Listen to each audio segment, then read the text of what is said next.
સુરતમાં ખાડીપુરના મુદ્દે યોજનાર જન આંદોલનને લઈને નવો વળાંક આવ્યો હોય તેમ મગોબ અને મીઠી ખાડીના પૂરપીડિતો દ્વારા કાઢવામાં આવનારી રેલીને ગોળાદરા પોલીસે મંજૂરી ન આપતા ભારે ચર્ચા જાગી છે। સુરતમાં ખાડીપુરના મુદ્દે યોજાનાર જન આંદોલનને લઈને નવો વળાંક આવ્યો હોય તેમ મગોબ અને મીઠી ખાડીના પૂર પીડિતો દ્વારા કાઢવામાં આવનારી રેલીને ગોળાદરા પોલીસે મંજૂરી ન આપતા ભારે ચર્ચા જાગી છે। સ્થાનિકોએ આક્ષેપ કર્યો હતો કે પહેલા મંજૂરી આપવામાં આવી હતી, પરંતુ મોડી રાત્રે પોલીસ સ્ટેશન બોલાવી પરમિશન રદ કરવામાં આવી હતી। સુરતના મગોબ અને મીઠી ખાડીના પૂરપીડિતો દ્વારા જન આંદોલનના ભાગરૂપે રેલી યોજાવાની હતી, પરંતુ ગોળાદરા પોલીસે અંતિમ ક્ષણે તેની મંજૂરી ન આપી। રેલી ન નીકળે તે માટે નિર્ધારિત સ્થળે પોલીસનો ચુસ્ત બંદોબસ્ત પણ ગોઠવવામાં આવ્યો હતો। સ્થાનિકોના જણાવ્યા મુજબ પહેલા રેલી માટે મંજૂરી આપવામાં આવી, પરંતુ મોડી રાત્રે પોલીસ સ્ટેશન બોલાવી મોબાઈલ જપ્ત કર્યા બાદ પરમિશન રદ કરવામાં આવી છે। કેટલાક સ્થાનિકોએ એવો પણ આક્ષેપ કર્યો હતો કે પોલીસ અધિકારીઓએ તેમને અમારા પર ઘણું દબાણ છે તેવી વાત કહી હતી।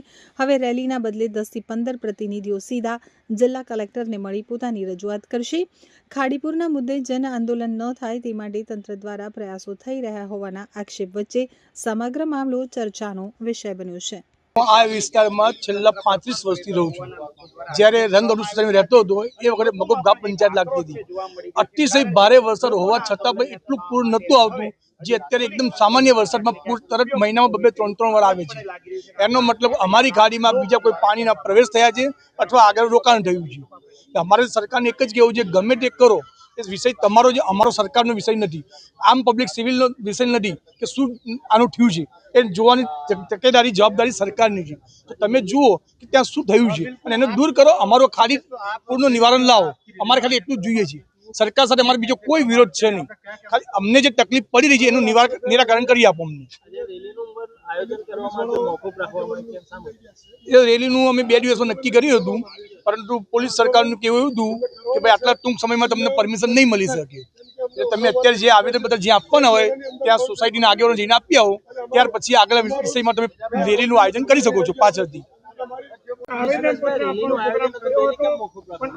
રેલીનું દરેક જગ્યાએથી પરમિશન મળી ગઈ હતી, પણ કાલે રાતે ફોન આવ્યો ગોળાદરા પોલીસ ચોકી, અમે મળવા ગયા એટલે એમાં ડીસીપી સાહેબને એવું કહેવું હતું કે તમે આ પરમિશન છે તમારે અમારું થોડું અઠવાડિયું લાગે આનું પરમિશન તમને બીયુસી માટે આપવા માટે, તો આ તમારે સાથે એક સાથે 150-200 બાઇક લઈને જાઓ તો ટ્રાફિકનો સોલ્યુશન થાય, એટલે અમારે એનું આખું વસ્તુ જોવું પડે અને પછી જ તમને આપવી પડે, એટલે તમે આ વસ્તુ અત્યારે કેન્સલ રાખો રેલીનું। જો તમારે 10-15 જણા જઈને આપવું હોય આવેદનપત્ર તો તમે આપી શકો છો, એટલે પછી અમે આવેદનપત્ર 10 થી 15 જણા અત્યારે જઈ અને આપવાના છીએ અત્યારે। હવે એ તો હવે હું એ જ કહું કે આપણે જે તકલીફ છે એ પણ તમે રજૂ નથી કરી શકતા આપણે સરકાર સામે, એટલે આ તો બધું એકદમનું એ જ વસ્તુ છે સારું, એટલે અમને પણ બહુ ખોટું લાગ્યું છે આ વસ્તુમાં।